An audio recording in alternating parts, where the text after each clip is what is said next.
जिस मरने ते जग डरे मेरे मन आनंद, मरने ही ते पाइए पूर्ण परमानंद। हाँ जी, बहुत ही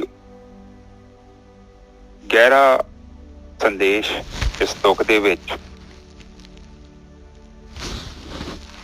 गहरा ऐदा वो कहते आ कि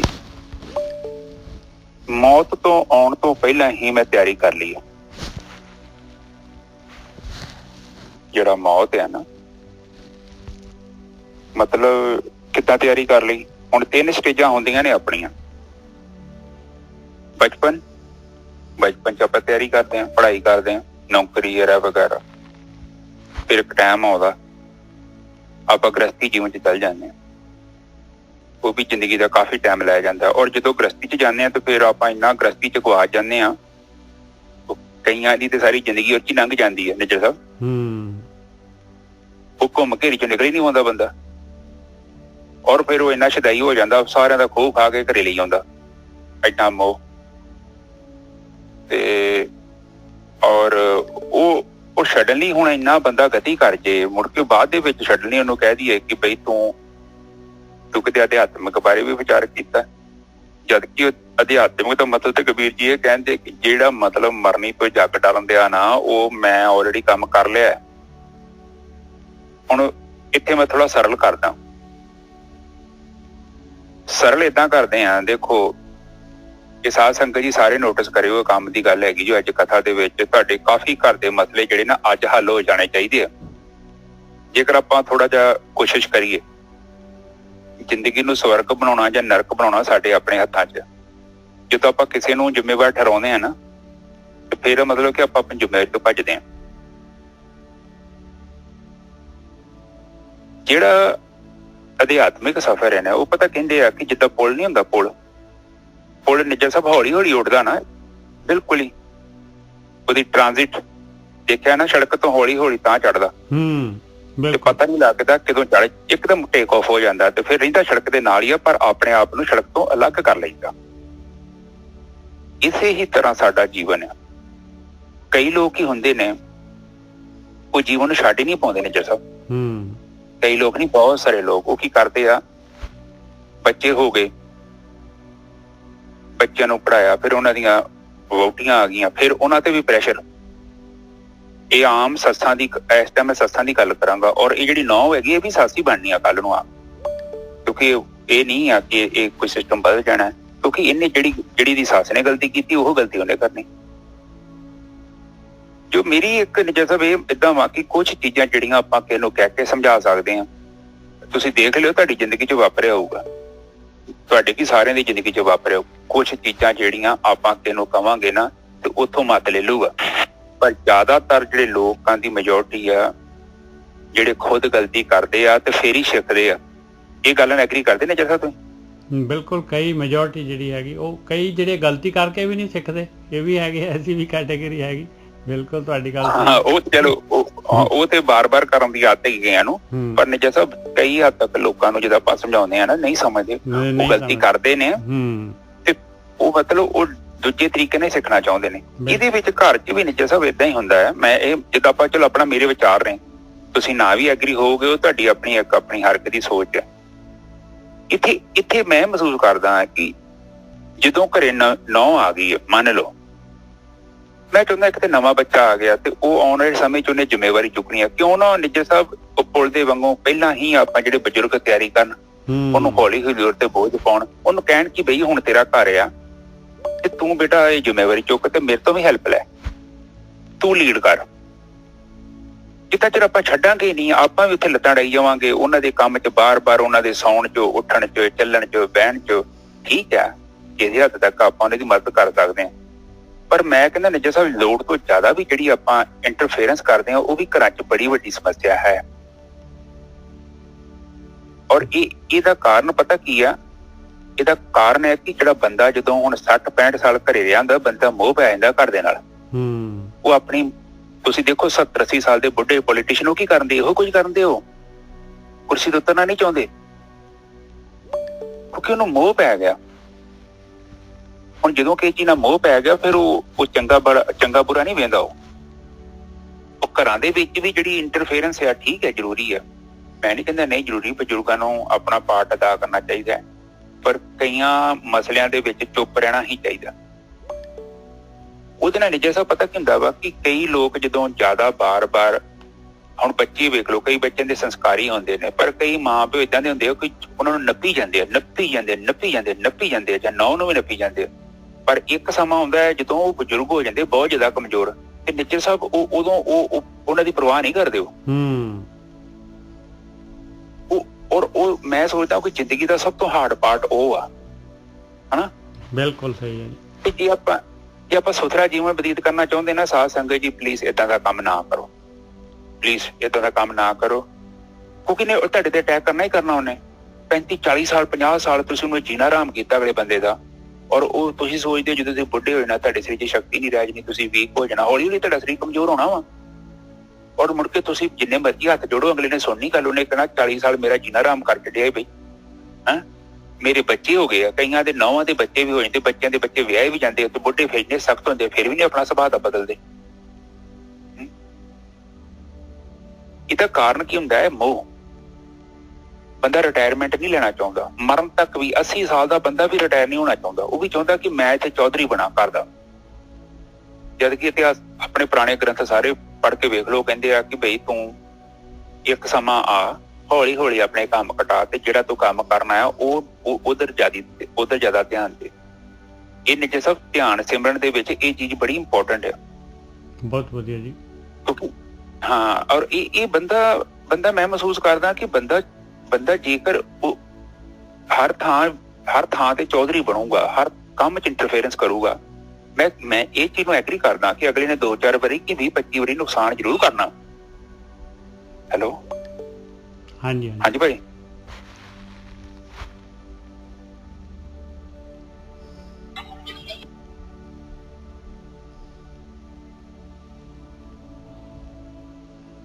ਹੁਣ ਇੱਥੇ ਨਿੱਜਰ ਸਾਹਿਬ ਇਹੋ ਹੀ ਆ ਕਿ ਬਸ ਇਹ ਮੈਸੇਜ ਹੈ, ਤੇ ਥੋੜਾ ਬਹੁਤਾ ਹੋਰ ਵੀ ਗੱਲ ਚੱਲੂਗੀ ਕਥਾ ਦੇ ਨਾਲ, ਕਿਉਂਕਿ ਅਧਿਆਤਮਿਕ ਜਿਹੜਾ ਜੀਵਨ ਹੈ ਨਾ, ਹੁਣ ਜਦੋਂ ਆਪਾਂ ਸਾਧਨਾ ਕਰਦੇ ਹਾਂ ਤੇ ਸਾਨੂੰ ਸੋਝੀ ਆਉਂਦੀ ਆ, ਔਰ ਜਿਹਦਾ ਬਣਦਾ ਹੱਕ, ਜਿੱਥੇ ਨੌ ਦੀ ਜ਼ਿੰਮੇਵਾਰੀ ਉੱਥੇ ਸੱਸ ਦੀ ਵੀ ਜ਼ਿੰਮੇਵਾਰੀ, ਤੇ ਆਪਾਂ ਚੰਗਾ ਰਿਸ਼ਤਾ ਜਦੋਂ ਘਰੇ ਬਣਾਉਂਦੇ ਹਾਂ ਤੇ ਫਿਰ ਸਾਧਨਾ ਵੀ ਚੰਗੀ ਲੱਗਦੀ ਆ। ਪਰ ਜੇ ਆਪਾਂ ਸਾਧਨਾ ਕਰਦੇ ਹਾਂ ਔਰ ਘਰੇ ਲੜੀ ਜਾਂਦੇ ਹਾਂ, ਤੇ ਉਹਦਾ ਮਤਲਬ ਨਿੱਜਰ ਸਾਹਿਬ ਉਹਨਾਂ ਆਪਾਂ ਨੂੰ ਬੈਨੀਫਿਟ ਨਹੀਂ ਮਿਲਦਾ ਉਹਦਾ। ਤੇ ਹਾਂਜੀ ਠੀਕ ਹੈ, ਅੱਗੇ ਚੱਲੀਏ ਆਪਾਂ। ਤੇ ਹਾਂ, ਉਹ ਤੁਹਾਨੂੰ ਮੈਂ ਇੱਕ ਸੈਕਿੰਡ ਸਰ। ਅੱਛਾ, ਜਿੱਦਾਂ ਪੁੱਲ ਹੁੰਦਾ ਨਾ ਸਾਧ ਸੰਗਤ ਜੀ, ਇਸੇ ਤਰ੍ਹਾਂ ਰਿਟਾਇਰਮੈਂਟ ਹੁੰਦੀ ਹੈ। ਇੱਥੇ ਅੱਗੇ ਤੁੱਕ ਬੋਲੂਗੇ, ਅੱਗੇ ਤੁੱਕ ਨੇ ਉਹ ਚੀਜ਼ ਨੂੰ ਸਮਝਾਉਣਾ ਆਪਾਂ ਨੂੰ। ਜਿੱਦਾਂ ਪੁੱਲ ਸੜਕ ਤੋਂ ਇੱਕਦਮ ਉੱਠ ਜਾਂਦਾ ਨਾ ਹੌਲੀ ਹੌਲੀ ਕਰਕੇ, ਇਸੇ ਤਰ੍ਹਾਂ ਜੀਵਨ ਚੋਂ ਆਪਾਂ ਅਲੱਗ ਹੋਣਾ ਹੁੰਦਾ। ਕਿਉਂਕਿ ਜੇ ਹੁਣ ਆਪਣੇ ਨਾ ਇੱਥੇ ਆਪਣੇ ਗਰੁੱਪ 'ਚ ਕੁੜੀ ਹੈਗੀ, ਉਹਦੀ ਸੱਸ ਦੀ ਡੈਥ ਹੋ ਗਈ, ਤੇ ਜਦੋਂ ਉਹ ਮਤਲਬ ਉਹਦੀ ਡੈਥ ਹੋਈ ਤੇ ਉਹ ਆਖਰ ਤੱਕ ਨਿੱਜਰ ਸਾਹਿਬ ਉਹਦੀ ਪਕੜ ਬੜੀ ਸੀ ਪੈਸੇ ਦੇ ਉੱਤੇ, ਔਰ ਉਹ ਜਸਟ ਮਤਲਬ 5-10 ਦਿਨ 'ਚ ਮਰ ਜਾਣਾ ਸੀ ਉਹਨੇ, ਪਰ ਉਹ ਇੰਨਾ ਪੈਸੇ ਦੇ ਨਾਲ ਅਟੈਚਮੈਂਟ। ਇਹਦਾ ਮਤਲਬ ਕਿ ਉਸ ਔਰਤ ਨੇ ਕੀ ਕੀਤਾ ਹੈ, ਉਹ ਘਰ 'ਚ ਬਹੁਤ ਕਮਾਂਡ ਕੀਤੀ ਹੈ, ਔਰ ਉਹ ਆਖਰ ਤੱਕ ਉਹ ਜਿਹੜੀ ਚੀਜ਼ ਜਦੋਂ ਇੰਨੀ ਮਜ਼ਬੂਤ ਹੋ ਗਈ ਆ, ਫਿਰ ਉਹਨੂੰ ਛੱਡਿਆ ਨਹੀਂ ਜਾ ਸਕਦਾ ਨਿੱਜਰ ਸਾਹਿਬ। ਕਾਫੀ ਔਖਾ। ਇਹਦਾ ਮਤਲਬ ਕਿ ਰਿਟਾਇਰਮੈਂਟ ਦਾ ਮਤਲਬ ਹੈ ਕਿ ਜਦੋਂ ਆਪਾਂ ਥੋੜੀ ਜਿਹੀ ਉਮਰ ਹੋ ਗਈ ਆਪਣੀ ਜਾਇਜ਼ ਜੀ, ਤੇ ਕੋਸ਼ਿਸ਼ ਕਰੋ ਕੁਝ ਕੰਮ ਜਿਹੜੇ ਹੈਗੇ ਉਹ ਤੁਸੀਂ ਉਹਨਾਂ ਨੂੰ ਖੁਦ ਨਾ ਕਰੋ, ਉਹ ਦੂਜਿਆਂ ਨੂੰ ਕਰਨ ਦਿਓ। ਇੱਕ ਤੇ ਉਹਦੇ 'ਚ ਹੋਊਗਾ ਕਿ ਦੂਜਿਆਂ ਨੂੰ ਚੰਗਾ ਲੱਗਦਾ, ਦੂਜਿਆਂ ਨੂੰ ਜ਼ਿੰਮੇਵਾਰੀ ਦੇ ਦਿਓ ਵੀ ਇਹ ਤੇਰੀ ਜ਼ਿੰਮੇਵਾਰੀ ਭਾਈ, ਹੈ ਮੈਂ ਜਿੰਨਾ ਸਾਂਭਣਾ ਸੀ ਮੈਂ ਸਾਂਭ ਛੱਡਿਆ, ਹੁਣ ਤੇਰਾ ਪੁੱਤ ਤੇਰਾ ਕੰਮ ਹੈਗਾ। ਔਰ ਉਹਦੇ ਕੰਮ 'ਚ ਜ਼ਿਆਦਾ ਨੁਕਤਾਚੀਨੀ ਨਾ ਕਰੀਏ, ਕਿਉਂਕਿ ਨੁਕਤਾਚੀਨੀ ਕਰਕੇ ਉਹ ਅੱਜ ਤੇ ਆਪਾਂ ਪਾਵਰਫੁਲ ਹਾਂ। ਹੁਣ ਪਿਓ ਵੀ ਆ, ਵੇਖੋ ਪਿਓ ਕਈ ਬੱਚਿਆਂ ਤੇ ਬੜੀ ਡਿਕਟੇਟਰਸ਼ਿਪ ਕਰਦਾ, ਪਰ ਇੱਕ ਸਮਾਂ ਆਉਣਾ ਜਦੋਂ ਉਹਨੇ ਬਹੁਤ ਬੁੱਢਾ ਹੋ ਜਾਣਾ।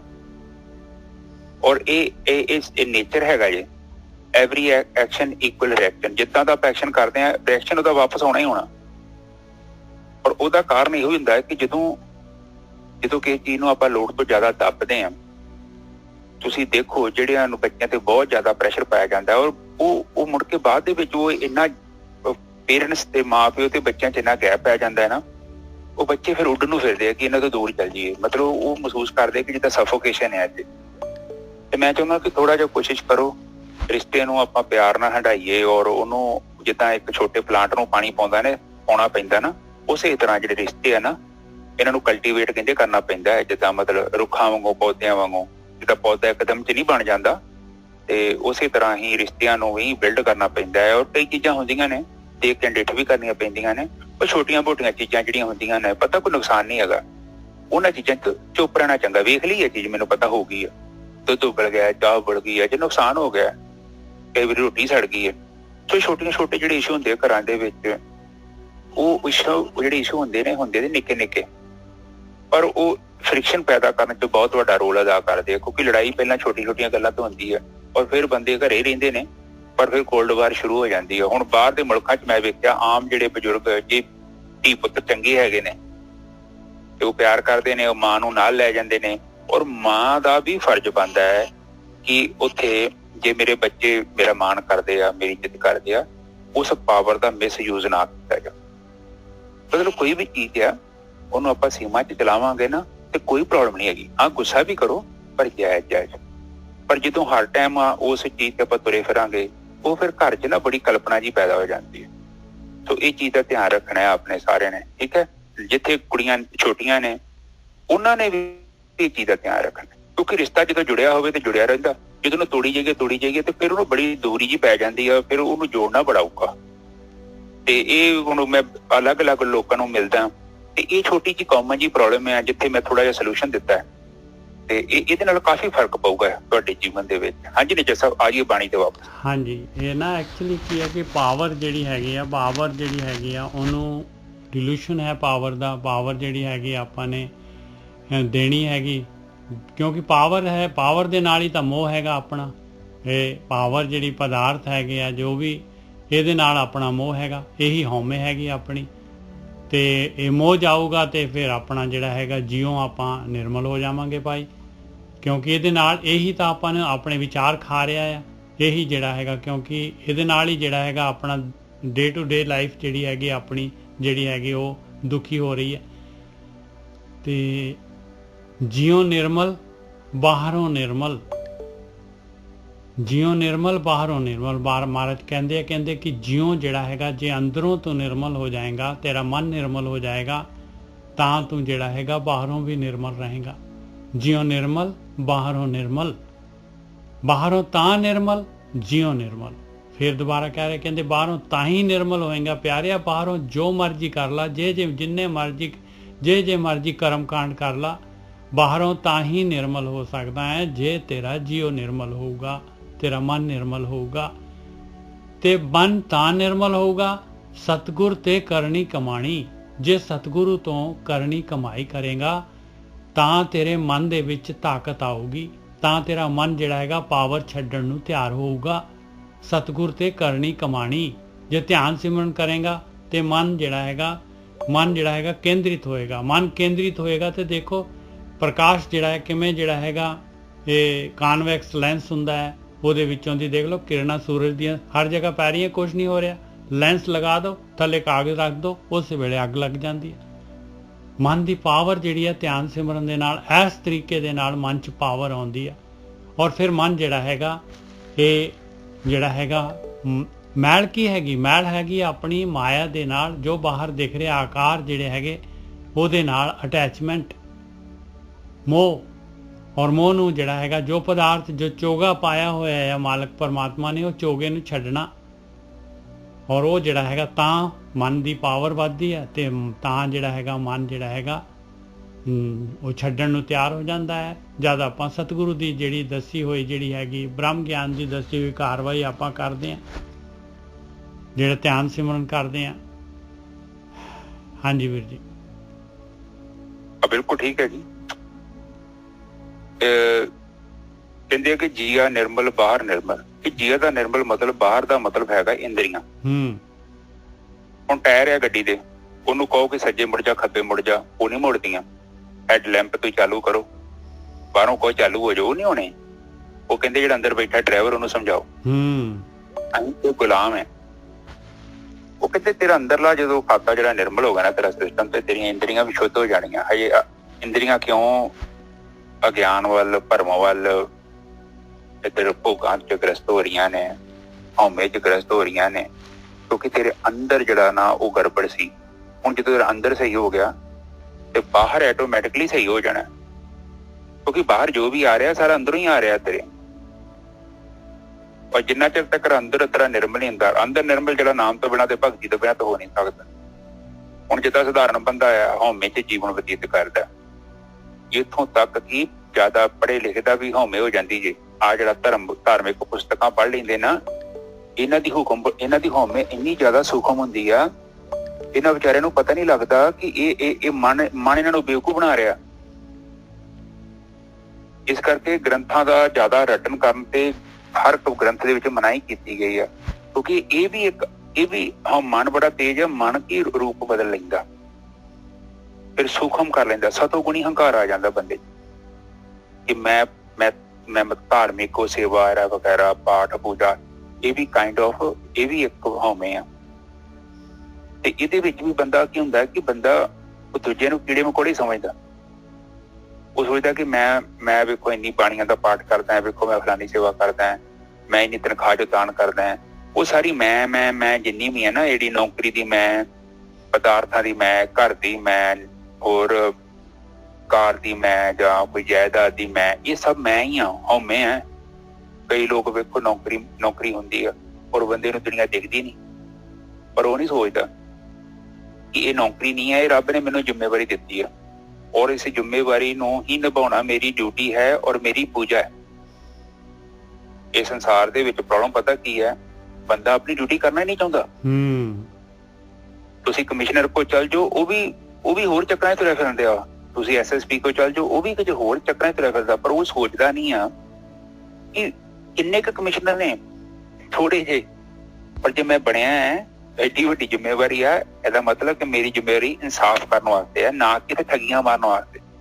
पर वो बंदा वेख लो, वो भी उसे चक्करां 'ਚ पिया, मैं इन्नी पावरफुल होंदी है, क्योंकि कोई शक्ति है उन्होंने पता ही नहीं। शक्ति की करती है, बंदे दी अकल ते ना जिंदरा मार देंदी है, बंदे नूं अन्ना ते बोला कर देंदी ने, जैसा है ना, बिल्कुल अत अन्ना बोला, अत दा अन्ना ते बोला कर देंदी, ਉਹਨੂੰ ਸੁਣਦਾ ਹੀ ਨਹੀਂ। ਤੇ ਇਸੇ ਕਰਕੇ ਕਹਿੰਦੇ ਆ ਕਿ ਜਦੋਂ ਜੀਆ ਮੈਲਾ ਵਾ, ਤੇਰਾ ਅੰਤਰਾ ਮੈਲਾ ਵਾ, ਤੇ ਤੇਰੀ ਇੰਦਰੀਆਂ ਵੀ ਮੈਲੀਆਂ ਹੋ ਜਾਣੀਆਂ। ਪਰ ਜੇ ਤੂੰ ਇੰਦਰੀਆਂ ਨੂੰ ਅੱਖਾਂ ਬੰਦ ਕਰੇਗਾ ਜਾਂ ਕੰਨਾਂ 'ਚ ਰੂੰ ਟੁੰਡ ਲਏਗਾ, ਇਹਦੇ ਨਾਲ ਕੋਈ ਫਰਕ ਨਹੀਂ ਹੋਣਾ। ਜਦੋਂ ਤੇਰਾ ਅੰਦਰ ਸ਼ੁੱਧ ਹੋ ਗਿਆ ਤੇ ਇਹ ਵੀ ਸ਼ੁੱਧ ਹੋ ਜਾਣੀ ਹੈ, ਕਿਉਂਕਿ ਅੰਦਰ ਬਹਿਣ ਜਿਹੜਾ ਬੈਠਾ ਨਾ, ਉਹਦੀ ਵਾਸਨਾ, ਉਹਦੀ ਇੱਛਾ ਵਾ, ਤਾਂ ਇਹ ਵਿਚਾਰੀਆਂ ਤੇ ਤੁਰੀਆਂ ਫਿਰਦੀਆਂ। ਠੀਕ ਹੈ ਨਾ ਜਰਾ ਸਾਹਿਬ? ਹਾਂਜੀ, ਔਰ ਇਹ ਜਿਹੜੀਆਂ ਨਿਰਮਲ ਤਾਂ ਹੀ ਹੋਣੀਆਂ ਜੇ ਅੰਦਰ ਤੇਰਾ ਤਾਂ ਨਿਰਮਲ ਹੋਣਾ ਹੈ, ਜੇ ਸਤਿਗੁਰੂ ਜਿਹੜੇ ਹੈਗੇ, ਜੇ ਬ੍ਰਹਮ ਗਿਆਨੀ, ਜੇ ਬ੍ਰਹਮ ਗਿਆਨ ਕਹਿ ਰਿਹਾ ਹੈ, ਉਹ ਕਾਰਵਾਈ ਕਰੇਗਾ। ਇਹ ਨਹੀਂ ਕਿ ਖਾਲੀ ਜਿਹੜਾ ਹੈਗਾ ਬ੍ਰਹਮ ਗਿਆਨ ਨੂੰ ਵਾਚ ਲਿਆ, ਸ਼ਬਦ ਬ੍ਰਹਮ ਨੂੰ ਵਾਚ ਲਿਆ ਔਰ ਸਮਝ ਲਿਆ ਬਈ ਮੈਂ ਤਾਂ ਜਿਹੜਾ ਹੈਗਾ ਧਾਰਮਿਕ ਜਿਹੜੀ ਹੈਗੀ ਪਰਮਾਤਮਾ ਦਾ ਲਾਂਭਾ ਲਾਤਾ। ਨਹੀਂ ਭਾਈ, ਨਹੀਂ। ਜੋ ਬ੍ਰਹਮ ਗਿਆਨ ਕਹਿ ਰਿਹਾ ਆ ਉਹ ਕਰਨਾ ਪਊਗਾ। ਜਦ ਸਤਿਗੁਰੂ ਤੇ ਕਰਨੀ ਕਮਾਣੀ, ਤਾਂ ਜਿਹੜਾ ਹੈਗਾ ਇਹ ਜਿਹੜਾ ਹੈਗਾ निर्मल हो सकेगा, अंदरों ते बाहरों दोनों पासियों।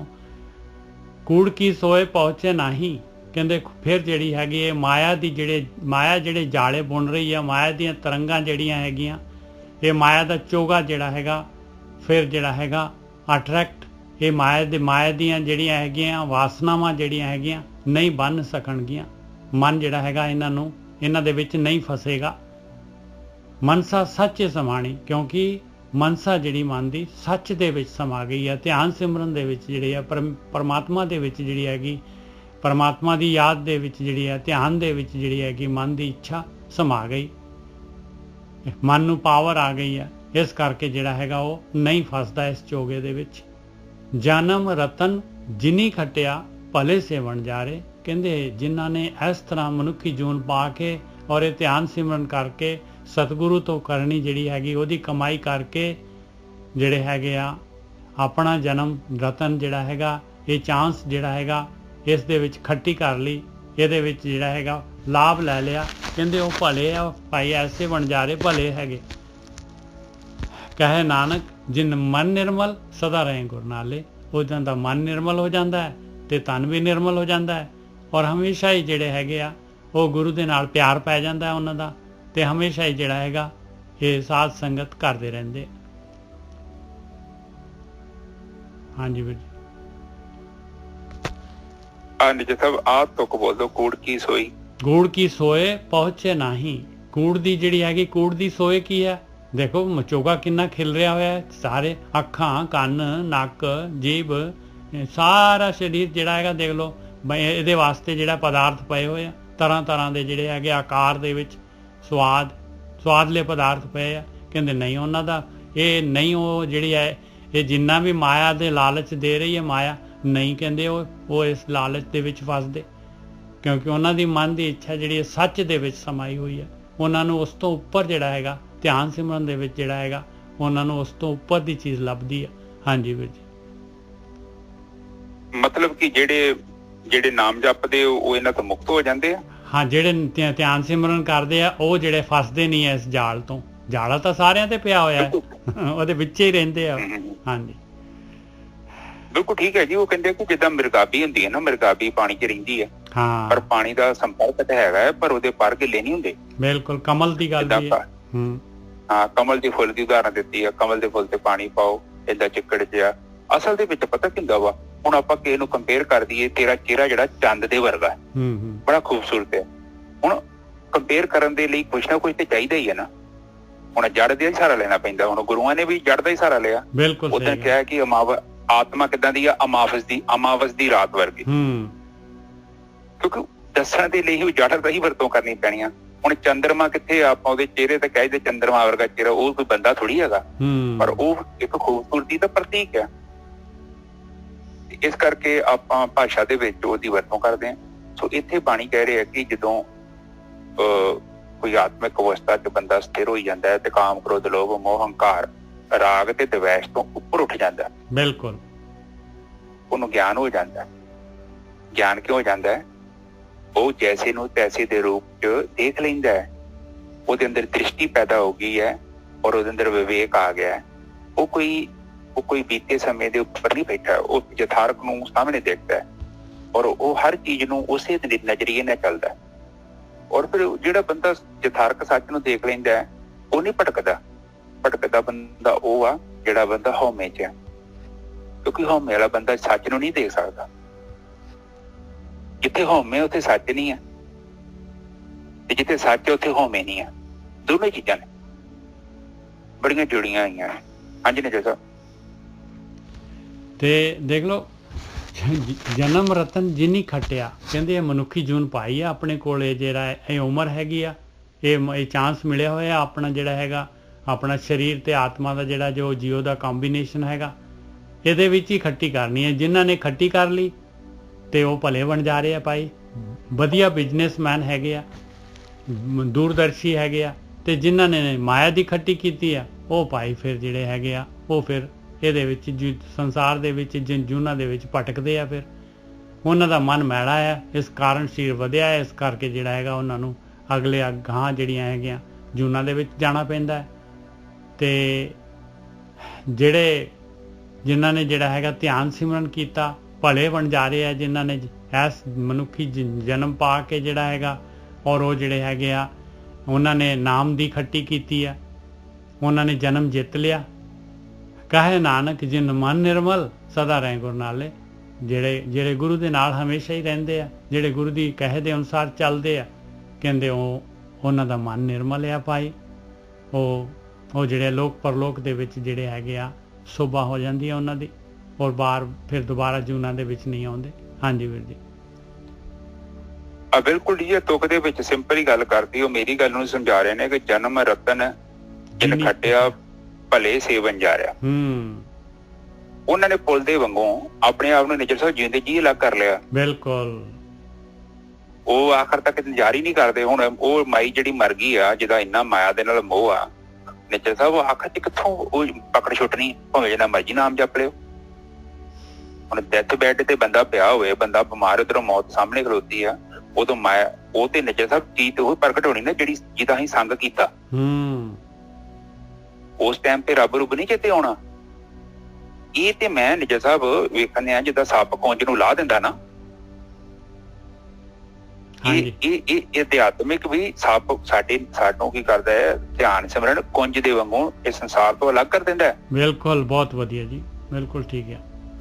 ਸਾਡੀ ਕੁੰਜ ਲਾ ਦਿੰਦਾ ਵਾ ਧਿਆਨ ਸਿਮਰਨ, ਕਿਉਂਕਿ ਉਹ ਇੱਕਦਮ ਲੈਣੀ ਨਹੀਂ ਆ ਲਾਸਟ ਤੇ ਜਾ ਕੇ। ਬਿਲਕੁਲ ਹਾਂ, ਉਹ ਕਿੱਥੋਂ ਲੈਣੀ ਆ? ਉਹ ਤੇ ਚਿਪਕੀ ਪਈ ਆ, ਉਹ ਤੇ ਅਸੀਂ ਲਾਵਾਂਗੇ ਤਾਂ ਵੀ ਨਹੀਂ ਲੈਣੀ, ਕਿਉਂਕਿ ਉਹ ਕੁੰਜ ਨੂੰ ਅਸੀਂ ਸਮਝ ਲਿਆ ਕਿ ਸਾਡੀ ਆ। ਜਦ ਕਿ ਮੁਕਤ ਬੰਦਾ ਮਰਨਾ ਕਿਹਨੂੰ ਕਹਿੰਦੇ ਆ? ਜਿਹਦਾ ਕਾਮ ਮਰ ਗਿਆ, ਕ੍ਰੋਧ ਮਰ ਗਿਆ, ਲੋਭ ਮਰ ਗਿਆ, ਮੋਹ ਮਰ ਗਿਆ, ਹੰਕਾਰ ਮਰ ਗਿਆ, ਰਾਗ ਮਰ ਗਿਆ, ਦਵੇਸ਼ ਮਰ ਗਿਆ, ਸਾਰਾ ਕੁਝ ਛੁੱਟ ਜਾਣਾ, ਉਹਨੂੰ ਮਰਨਾ ਕਹਿੰਦੇ ਆ।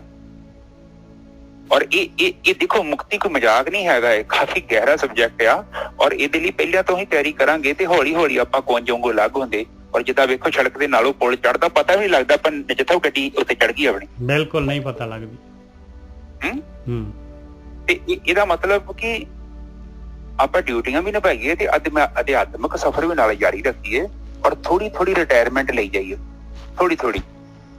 ਕਿਉਂਕਿ ਇਹ ਪਕੜ ਇੱਕਦਮ ਨਹੀਂ ਛੱਡੀ ਜਾਂਦੀ। ਜੇ ਤੁਸੀਂ ਕਹੋਗੇ ਨਾ ਮੈਂ ਜੰਪ ਮਾਰ ਕੇ ਤੇ ਇੱਕਦਮ ਕਬੀਰ ਵਾਂਗੂ ਕਹਿੰਦੇ ਮੈਂ ਉਤਰ ਜਾਵਾਂ, ਉਹ ਨਹੀਂ ਕੰਮ ਬਣਨਾ। ਮੈਂ ਕਹਿੰਦਾ ਥੋੜਾ ਥੋੜਾ ਆਪਾਂ ਅਲੱਗ ਹੋਈ ਜਾਈਏ।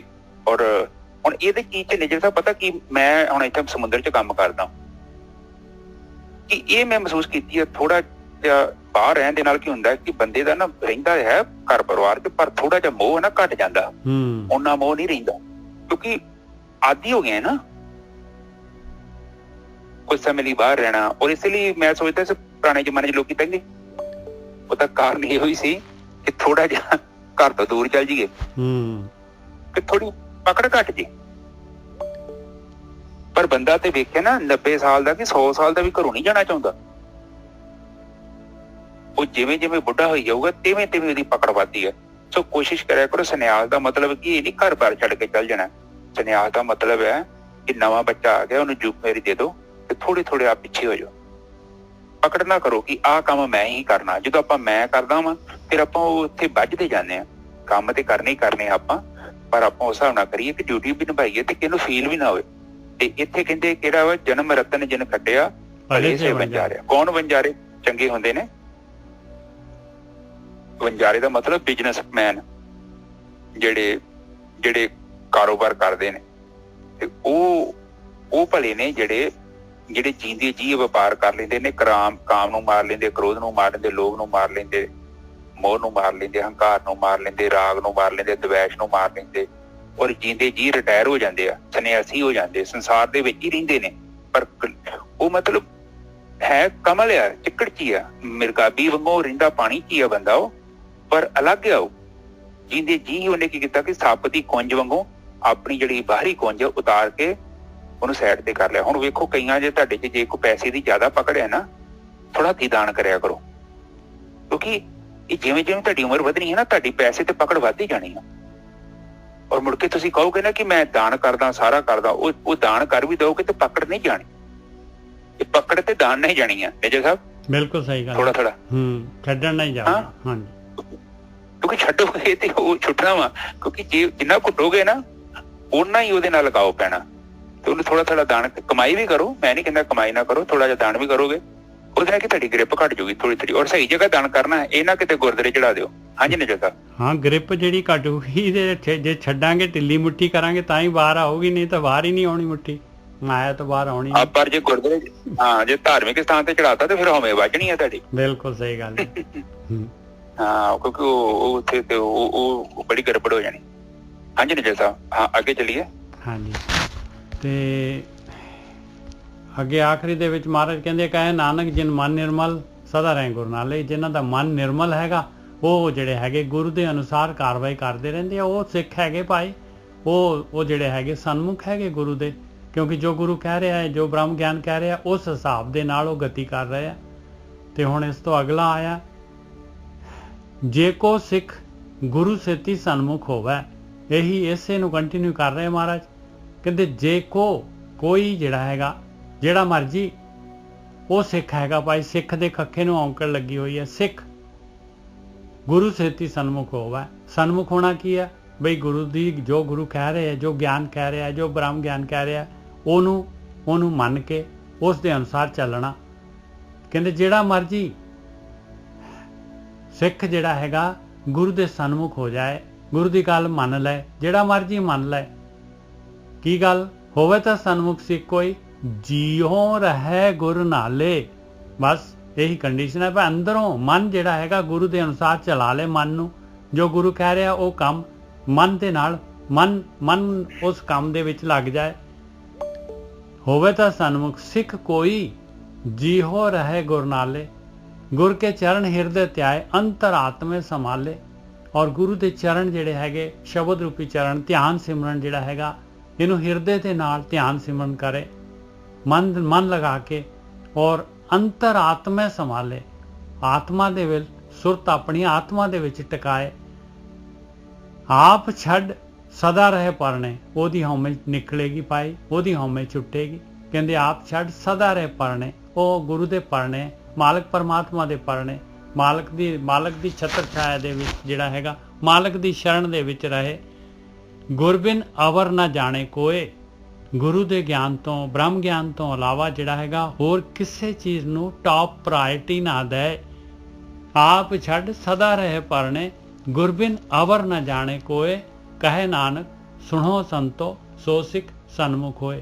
कहंदे हे भाई अभ्यासियो, हे इस रस्ते ते साधुओ, साधना करन वालिओ, आ मेरी गल सुनो चंगी तरह ध्यान दे नाल कि जिहड़ा भी इंसान जिहड़ा हैगा साध संगत दे विच जो साध संगत कह रही है, जो ज्ञान उत्थे जो विचारिया जा रहा है, जे उसनूं अपने मन दे विच वसा लेगा ते वो सन्मुख हो जाएगा भाई। नहीं तो फिर आपां जिहड़े हैगे इधरों सुनिया ते उधरों कढ़ दिता ते गड्डी उत्थे दी उत्थे रहने, परनाला उत्थे दे उत्थे ते लोकां दा किहा सिर मत्थे, परनाला उत्थे दे उत्थे, ते फिर तां गल बननी नहीं है भाई।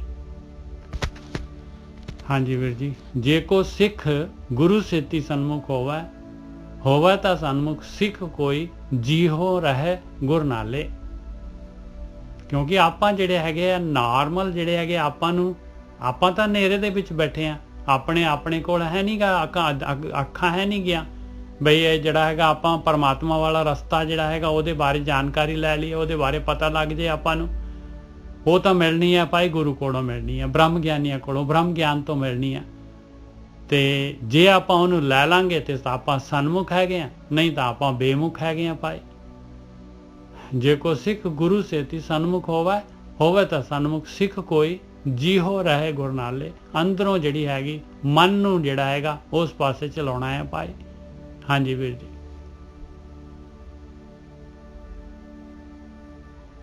हाँ जी निजो साहब, हाँ जी। अंक नंबर कितना सी? 919 सीगा, 919 सीगा, शायद 920 ते पहुंच गए होवां, कह नहीं सकदे। हाँ जी, हाँ मिल गया। जे को सिख गुर सेती सन्मुख होवे। हाँ जी हाँ जी। अगली तो भी नाल ही बोल दो। होवे तां सन्मुख सिख कोई, जीहो रहे गुर नाले। कहंदे ओ है सन्मुख जिहड़ा जीओ, जिहड़ा मन नूं जिहड़ा हैगा गुरु दे अनुसार चला ले। मन ड्राइवर जिहड़ा हैगा गुरु दे अनुसार चला ले, गड्डी सारी गुरु दे अपने आप जिहड़ा हैगा वो सही रस्ते ते आ जानी है भाई, जे मन जिहड़ा पतंदर जिहड़ा हैगा ना वो सही हो जाए ते। हाँ जी वीर जी। बिल्कुल ठीक है जी। कहते कि विद्यार्थी बनना पैना। हाँ वो जिहड़ा तुसीं टीचर दी कुर्सी ते बैठे उतर के थल्ले आ जाओ कहंदे सीधी गल है, क्योंकि उत्थे नहीं लोड़, क्योंकि वो टीचर दी कुर्सी ते प्रॉब्लम है। कुर्सी ते जिहड़ा भी बंदा बहिंदा वो छड्डदा कुर्सी नूं, चिंबड़ जांदा सगों। वो ते कहंदा मैं हुण कुर्सी मिल जे किते एमएलए नूं, तो मुड़ के वो कहंदा कि हुण सारी जिंदगी मैं एमएलए बने रहां। वो 5 साल बन के मुड़ के सारी जिंदगी ओहदी इहो कोशिश रहिंदी है कि मैं वो एमएलए बना। फिर वो जिथे भी जांदा है वो कहंदे वो पता नहीं की कहंदे एक्स एमएलए। ਉਹਨੂੰ 5 ਸਾਲ ਚ ਜਿਹੜਾ ਸੁੱਖ ਮਿਲਿਆ ਉਹ ਸਾਰੀ ਜ਼ਿੰਦਗੀ ਦੁੱਖਾਂ ਦੇ ਨਾਲ ਭਰ ਗਈ। ਔਰ ਉਹ ਦੇਖੋ ਜਦ ਕਿ ਉਹ ਵੀ ਸੋਚ ਸਕਦਾ ਵਾ ਕਿ ਇਹ ਚੀਜ਼ ਮਿਲੀ ਸੀ, ਠੀਕ ਆ, ਰੱਬ ਨੇ ਦਿੱਤੀ ਸੀ ਸੇਵਾ ਜਿੰਨੀ ਭੁਗਤਾਈ ਗਈ, ਠੀਕ, ਪਰ ਨਹੀਂ ਉਹ ਬੰਦਾ ਛੱਡਦਾ ਹੀ ਨਹੀਂ ਉਹਨੂੰ, ਹਨਾ, ਤੇ ਉਹ ਫਿਰ ਮੁਸ਼ਕਲ ਹੋ ਜਾਂਦੀ। ਹਾਂਜੀ ਕਹਿੰਦੇ ਕਿ ਜਿਹੜੀ ਕੁਰਸੀ ਆ, ਜੇ ਕੋ ਸਿੱਖ ਗੁਰ ਛੇਤੀ ਸਨਮੁਖ ਹੋਵੇ, ਕਹਿੰਦੇ ਕਿ ਜਿਹੜਾ ਵਿਦਿਆਰਥੀ ਆ ਜਦੋਂ ਉਹ ਜਾਂਦਾ ਵਾ ਆਪਣਾ ਜਿੱਦਾਂ ਗੁਰੂ ਗ੍ਰੰਥ ਸਾਹਿਬ ਦੇ ਸਾਹਮਣੇ ਜਾਂਦਾ, ਸਨਮੁਖ ਹੁੰਦਾ ਮਤਲਬ ਸਾਹਮਣੇ ਆਮਣੇ ਸਾਹਮਣੇ ਜਦੋਂ ਬਹਿੰਦਾ, ਤੇ ਜੇ ਤੇ ਉਹ ਆਪਣੇ ਗਿਆਨ ਨੂੰ ਚੁੱਕੀ ਫਿਰਦਾ। ਹੁਣ ਆਪਣਾ ਗਿਆਨ ਕੀ ਹੁੰਦਾ, ਮੈਂ ਨਹੀਂ ਕਹਿੰਦਾ ਗਿਆਨ ਮਾੜਾ ਹੁੰਦਾ, ਗਿਆਨ ਵਧੀਆ ਚੀਜ਼ ਆ, ਪਰ ਇੱਕ ਡਾਕਟਰ ਕੋ ਆਪਾਂ ਇਲਾਜ ਕਰਾਉਣ ਜਾਈਏ ਮਰੀਜ਼ ਡਾਕਟਰ ਨੂੰ ਦਵਾਈ ਦੇਣ ਡਿਆ ਪਏ ਤੇ ਫਿਰ ਕੀ ਹੋਊਗਾ ਨਿੱਜਾ ਸਾਹਿਬ? ਫਿਰ ਆਪਣਾ ਤਾਂ ਉਹਦੀ ਬਿਮਾਰੀ ਜਾ ਨਹੀਂ ਸਕਦੀ। ਬਿਲਕੁਲ ਬਾਣੀ ਤੇ ਇਹੋ ਕਹਿੰਦੀ ਨਿੱਜਾ ਸਾਹਿਬ, ਕੋਈ ਕੁਝ ਹੋਰ ਕਹਿੰਦੀ ਹੈ? ਬਿਲਕੁਲ। ਉਹ ਕਹਿੰਦੀ ਹੈ ਕਿ ਭਰਾਵਾ ਤੂੰ ਆਪਣੀਆਂ ਦਵਾਈਆਂ ਜਿਹੜੀਆਂ ਨਾ ਘਰ ਰੱਖਿਆ। ਹਾਂ, ਸਾਰੇ ਪ੍ਰਿਸਕ੍ਰਿਪਸ਼ਨ ਘਰ ਰੱਖਿਆ ਬਸ। ਤੂੰ ਕਾਫੀ ਸਟੱਡੀ ਕਰ ਲਈ ਆ, YouTube 'ਚ ਬਹੁਤ ਘੁੰਮੇ ਆ, ਆਪਣੇ ਗਰੁੱਪ 'ਚ ਬਥੇਰੇ ਹੈਗੇ। ਸੋਚਦੇ ਆ ਕਿ YouTube 'ਚ ਵੀਡੀਓ ਵੇਖਿਆ ਹੀ ਸ਼ਾਇਦ ਅਸੀਂ ਬ੍ਰਹਮ ਗਿਆਨੀ ਬਣ ਜਾਣਾ। ਉੱਥੇ ਕੁਛ ਨਹੀਂ ਹੈਗਾ। ਚੱਕ ਕੇ ਪਾਈ ਜਾਂਦੇ ਗਰੁੱਪ ਦੇ ਵਿੱਚ, ਚੱਕ ਕੇ ਪਾਈ ਜਾਂਦੇ ਗਰੁੱਪ ਦੇ ਵਿੱਚ ਬਸ। ਹਾਂ, ਉੱਥੇ ਕਿਤਾਬਾਂ ਪੜ੍ਹ ਕੇ ਸੋਚਦੇ ਆ ਕਿ ਕਿਤਾਬਾਂ ਦੇ ਵਿੱਚ ਹੀ ਆ, ਉਹ ਕਿਤਾਬਾਂ 'ਚ ਤੇ ਹੈ ਹੀ ਨਹੀਂ। ਉਹ ਜੇ ਹੋਏ ਤੇ ਸਾਰੀ ਦੁਨੀਆ ਬ੍ਰਹਮ ਗਿਆਨੀ ਕੋਈ ਨਹੀਂ ਬਣ ਜਾਂਦੀ। ਇੱਕ ਮਾੜੀ ਜੀ ਰੋਟੀ ਬਣਾਉਣੀ ਹੋਵੇ ਨਾ, ਤੁਸੀਂ ਕਿਤਾਬ ਲੈ ਆਓ, ਉਹ ਵੀ ਨਹੀਂ ਪੜ੍ਹ ਕੇ ਬਣਾ ਸਕਦੇ ਤੁਸੀਂ। ਉਹ ਵੀ ਕਿ ਉਸਤਾਦ ਕੋਲ ਜਾਣਾ ਪੈਣਾ ਤੁਹਾਨੂੰ ਸਿੱਖਣ ਵਾਸਤੇ, ਪ੍ਰੈਕਟੀਕਲ ਕਰਨਾ ਪੈਣਾ ਨਿੱਜਾ ਸਾਹਿਬ, ਕਿ ਨਹੀਂ? ਬਿਲਕੁਲ। ਹਾਂ, ਹੁਣ ਆਮ ਹੀ ਲੋਕੀ ਵਿਆਹ ਕਰ ਲੈਂਦੇ ਆ, ਮਾਂ ਬਾਪ ਹੀ ਬਣ ਜਾਂਦੇ ਆ। ਮੈਂ ਸੋਚਦਾ ਕਿ ਇੱਕ ਮਾਂ ਬਾਪ ਬਣਨ ਤੋਂ ਪਹਿਲਾਂ ਵੀ ਇਹਨਾਂ ਦਾ ਸਕੂਲ ਚਾਹੀਦਾ ਹੈ ਕਿ ਬੱਚੇ ਦੀ ਪਰਵਰਿਸ਼ ਕਿੱਦਾਂ ਕਰਨੀ ਆ, ਤੁਹਾਡੀ ਟ੍ਰੇਨਿੰਗ ਤੇ ਹੋਵੇ ਕਮ ਸੇ ਕਮ। ਬਿਲਕੁਲ, ਇਕੱਠੇ ਕਿਵੇਂ ਰਹਿਣਾ ਆ, ਇੱਕ ਦੂਸਰੇ ਦੀ ਗੱਲ ਸੁਣਨੀ ਕਿਵੇਂ ਆ, ਇਹ ਚੀਜ਼ਾਂ ਪਤਾ ਲੱਗਿਆ, ਗਿਆਨ ਹੋਣਾ ਚਾਹੀਦਾ। ਪਤਾ ਤੇ ਲੱਗੇ ਨਾ ਕਿ ਘਰ ਦੇ ਵਿੱਚ ਤੁਹਾਨੂੰ ਤਾਂ ਪਤਾ ਹੀ ਨਹੀਂ, ਸੁੱਤੇ ਚੌਲ ਖਾਈ ਜਾਂਦੇ, ਜੋ ਲੜਾਈ ਹੋਣੀ ਆ ਕਿੱਦਾਂ ਨੂੰ ਡਿਸਪਿਊਟ ਨੂੰ ਸੈੱਟ ਕਰਨਾ ਹੈ। ਔਰ ਇੱਕ ਬੱਚਾ ਤੁਸੀਂ ਲੈ ਕੇ ਆਓਗੇ, ਕੋਈ ਗੰਦਾ ਬੱਚਾ ਸੁਸਾਇਟੀ 'ਚ ਤੇ ਇੰਜੈਕਟ ਕਰਦਾ, ਉਹ ਤੇ ਇੰਜੈਕਸ਼ਨ ਇੱਕ ਵਾਇਰਸ ਨਿੱਜਰ ਸਾਹਿਬ। ਬਿਲਕੁਲ। ਉਸ ਵਾਇਰਸ ਦੇ ਲਾਗੇ ਜਿੰਨੇ ਵੀ ਹੋਣਾ ਉਹਨਾਂ ਸਾਰਿਆਂ ਨੇ ਪਰੇਸ਼ਾਨ ਹੋ ਜਾਣਾ।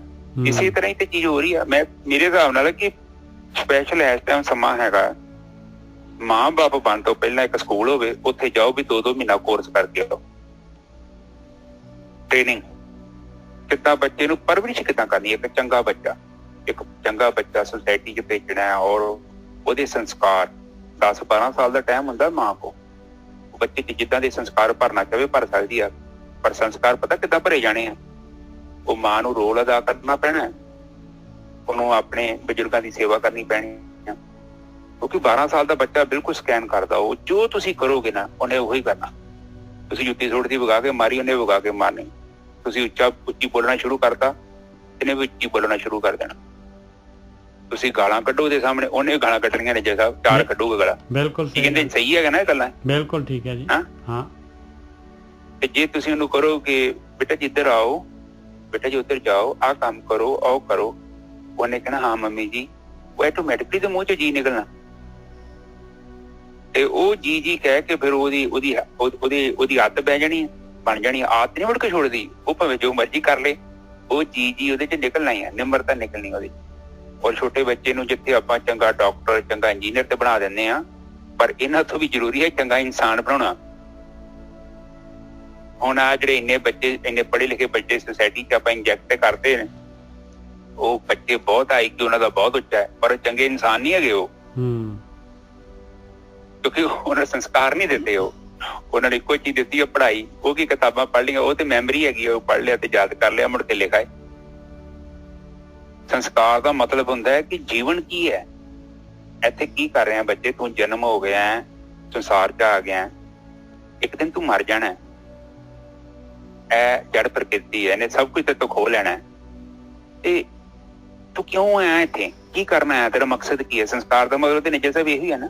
ਸਵਾਲ ਨੇ, ਤੂੰ ਧਰਤੀ ਤੇ ਆਇਆ ਹੈ, ਔਰ ਤੂੰ ਵੇਖ ਦੂਜੇ ਜਾਨਵਰਾਂ ਕੋਲ ਭਾਸ਼ਾ ਨਹੀਂ ਹੈਗੀ, ਪਰ ਤੇਰੇ ਕੋਲ ਭਾਸ਼ਾ ਹੈਗੀ ਆ। ਔਰ ਇੱਕ ਚੀਜ਼ ਨੋਟਿਸ ਕਰੋ ਸਾਧ ਸੰਗਤ ਜੀ, ਮੈਂ ਨਾ ਕੱਲ ਬੈਠਾ ਸੋਚਿਆ ਕਿ ਬੱਚਾ ਜਿਹੜਾ ਨਾ, ਉਹ ਮੇਲ ਫੀਮੇਲ ਜਦੋਂ ਮਤਲਬ ਸੰਭੋਗ ਕਰਦੇ, ਉਸ ਤੋਂ ਬਾਅਦ ਪੈਦਾ ਹੁੰਦਾ। ਸਾਰੀ ਪ੍ਰਕਿਰਤੀ ਏਦਾਂ ਪੈਦਾ ਹੁੰਦੀ ਹੈ, ਪਰ ਪਰਮਾਤਮਾ ਵੇਖ ਲਿਆ ਐਸੀ ਸ਼ਕਤੀ ਹੈ, ਉਹ ਬਿਨਾਂ ਸੰਭੋਗ ਕੀਤੇ ਬੱਚਾ ਪੈਦਾ ਕਰ ਦਿੰਦਾ। ਨਿੱਜਾ ਸਾਹਿਬ, ਜਿਹੜੀ ਪ੍ਰਕਿਰਤੀ ਜਦੋਂ ਬਣੀ ਆ, ਉਦੋਂ ਨਰਮਤਾ ਥੋੜੀ ਸੀ। ਬਿਲਕੁਲ ਸਹੀ ਗੱਲ ਹੈ। ਜਸ ਕਿਤੇ ਸੋਚੀ ਵੇਖੋ ਕਿ ਉਹਨੂੰ ਚੀਜ਼ ਦੀ ਲੋੜ ਹੀ ਨਹੀਂ ਆ। ਅਸਕਰ ਕੋਈ ਵੀ ਬਣਿਆ ਹੈ, ਚਾਹੇ ਚਿੜੀ ਹੈ ਜਾਂ ਕੁਛ ਵੀ ਆ, ਉਹ ਮੈਨੂੰ ਤਾਂ ਲੱਗਦਾ ਕੋਈ ਜਾਦੂਗਰ ਹੈ। ਬਿਲਕੁਲ ਸਹੀ ਗੱਲ ਹੈ ਜੀ। ਹੁਣ ਮੈਂ ਇਹ ਸੋਚਦਾ, ਲੋਕੀ ਕਹਿੰਦੇ ਆ ਕਿ ਇਨਸਾਨ ਨੇ ਭਾਸ਼ਾ ਸਿੱਖ ਲਈ, ਮੈਂ ਕਹਿੰਦਾ ਨਹੀਂ ਭਾਸ਼ਾ ਸਿੱਖੀ। ਇਹ ਏਦਾਂ ਲੱਗਦਾ ਕਿ ਸ਼ੁਰੂ ਤੋਂ ਹੀ ਇਹਨੂੰ ਕਿਸੇ ਨੇ ਗਿਆਨ ਕਰਾਇਆ। ਤੁਸੀਂ ਅੱਜ ਵੀ ਕਿ ਛੋਟੇ ਬੱਚੇ ਨੂੰ ਜੰਗਲ 'ਚ ਛੱਡ ਦਿਓ, 2 ਬੱਚਿਆਂ ਨੂੰ ਇਕੱਠਿਆਂ ਨੂੰ ਛੱਡ ਦਿਓ, ਸਾਰੀ ਜ਼ਿੰਦਗੀ ਲਗਾਉਣਗੇ, ਉਹਨਾਂ ਨਾਲ ਬੋਲਣਾ ਨਹੀਂ ਸਿੱਖਣਾ। ਇਹਦਾ ਮਤਲਬ ਕਿ ਭਾਸ਼ਾ ਇਹ ਤਰੀਕੇ ਨਾਲ ਹੁਣ ਆਪਣੇ ਅੰਦਰ ਕਾਂ ਜਿਹਾ ਹੁੰਦਾ ਵਾ, ਉਹਦੇ ਸਿਰ ਤੇ ਆਪਾਂ ਬੋਲਦੇ ਹਾਂ। ਕਾਂ ਜਦੋਂ ਨਹੀਂ ਕੰਮ ਕਰਦਾ ਬੋਲਿਆ ਨਹੀਂ ਜਾਂਦਾ। ਇਹਦਾ ਮਤਲਬ ਕਿ ਪ੍ਰਮਾਤਮਾ ਨੇ ਸਾਡੇ 'ਚ ਸਪੈਸ਼ਲ ਫੰਕਸ਼ਨ ਪਾਏ ਆ ਤੇ ਸਾਨੂੰ ਭਾਸ਼ਾ ਕਿਸੇ ਨੇ ਸਿਖਾਈ ਆ। ਕੋਈ ਸਿਸਟਮ ਸੀ ਹੋਊਗਾ, ਏਦਾਂ ਤੇ ਭਾਸ਼ਾ ਕਿੱਦਾਂ ਬੋਲਾਂਗੇ ਆਪਾਂ ਪੈਰਾਂ ਤੇ ਵੀ ਚੱਲਦੇ ਹਾਂ, ਇਹ ਵੀ ਕੋਈ ਵੱਖਰਾ ਹੀ ਫਾਰਮੂਲਾ ਹੈ। ਸੋ ਕਹਿਣ ਤੋਂ ਭਾਵ ਕੁਦਰਤ ਜਿਹੜਾ ਪ੍ਰਮਾਤਮਾ ਹੈ, ਚਾਹੇ ਪ੍ਰਕਿਰਤੀ ਕਹਿ ਲਓ, ਕੁਛ ਵੀ ਕਰੋ, ਇਹਦਾ ਮਤਲਬ ਕਿ ਉਹ ਨਰ ਮਾਦਾ ਤੋਂ ਬਿਨਾਂ ਵੀ ਬੱਚਾ ਪੈਦਾ ਕਰ ਦਿੰਦਾ ਜੋ। ਆਪ ਜਸਟ ਸੋਚੋ, ਇਹਦਾ ਮਤਲਬ ਹਾਥੀ ਉੱਥੇ ਜਿਹੜੇ ਕਿੱਥੋਂ ਆਏ ਆ? ਇਹ ਕੋਈ ਇਹ ਨਹੀਂ ਕਿ ਉਹ ਕੀੜੇ ਤੋਂ ਹਾਥੀ ਬਣ ਗਿਆ। ਹੁਣ ਕਿਉਂ ਨਹੀਂ ਕੀੜੀਆਂ ਤੋਂ ਹਾਥੀ ਬਣਦੇ, ਜਾਂ ਹਾਥੀਆਂ ਤੋਂ ਕੋਈ ਹੋਰ ਕੋਈ ਜਾਨਵਰ ਬਣਦੇ? ਉਹ ਗਰੀਲੇ ਹੁਣ ਕਿਉਂ ਨਹੀਂ ਬੰਦੇ ਬਣ ਜਾਂਦੇ? ਡਾਰਵਿਨ ਦੀ ਪਤਾ ਨਹੀਂ ਕੋਈ ਹੈਗੀ ਹੈ, ਡਾਰਵਿਨ ਏਦਾਂ ਹੋਇਆ, ਉਹ ਕਹਿੰਦੇ ਏਦਾਂ ਬਣਿਆ, ਪਰ ਉਹ ਕੰਮ ਨਹੀਂ ਹੈਗਾ। ਸਾਇੰਸ ਨੇ ਉਸ ਚੀਜ਼ ਨੂੰ ਰਿਜੈਕਟ ਕੀਤਾ।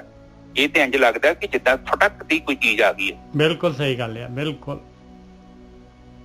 ਇਹ ਕਾਫੀ ਜ਼ਿਆਦਾ ਦੇਖੋ ਨਾ, ਇਹ ਚੀਜ਼ ਨੂੰ ਗਹਿਰਾਈ ਨਾਲ ਸੋਚਿਆ ਜਾਵੇ, ਆਪਾਂ ਕਿੰਨੇ ਵੈਲ ਆਰਗੇਨਾਈਜ਼ ਆ ਤੇ ਉਹ ਮਤਲਬ ਪ੍ਰੋਪਰਲੀ ਸਾਰੀ ਸੈਟਿੰਗ ਹੈਗੀ। ਠੀਕ ਹੈ ਨੀ ਜੈਸਾ ਆ ਜੀ ਕਥਾ ਤੇ ਵਾਪਸ ਆਪਾਂ। ਹਾਂਜੀ ਹਾਂਜੀ।